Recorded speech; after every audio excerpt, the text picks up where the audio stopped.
தமிழக சட்டமன்ற தேர்தல் அடுத்த ஆண்டு நடைபெற இருக்கும் நிலையில் இந்த தேர்தலில் பாஜக தலைமையிலான தேசிய ஜனநாயக கூட்டணி அதிமுக இடம்பெறுவது உறுதி என்று கூறப்படுகிறது. இந்நிலையில் டெல்லியில் மத்திய உள்துறை அமைச்சரை அதிமுக பொதுச் செயலாளர் எடப்பாடி பழனிசாமி அண்மையில் சந்தித்து பேசினார். அப்போது பாஜகவுடன் கூட்டணி அமைக்க தமிழக பாஜக தலைவர் அண்ணாமலையை அதிரடியாக நீக்க வேண்டும் என்று அதிமுக தரப்பில் நிபந்தனைகள் விதிக்கப்பட்டதாக தகவல் வெளியாகி பரபரப்பை ஏற்படுத்தி இருந்தது. இதனையடுத்து தமிழக பாஜக தலைவர் பதவியிலிருந்து அண்ணாமலை நீக்கப்படுவது உறுதி என்ற தகவல் வெளியாகியுள்ளது.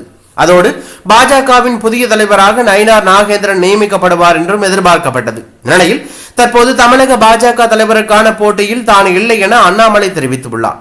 மாநில தலைவருக்கான தேர்தல் நடைபெற்று வரும் நிலையில் இதனை அவர் தெரிவித்துள்ளது அரசியல் வட்டாரத்தில் பெரும் பரபரப்பையும் அதிர்ச்சியும் ஏற்படுத்தி உள்ளது.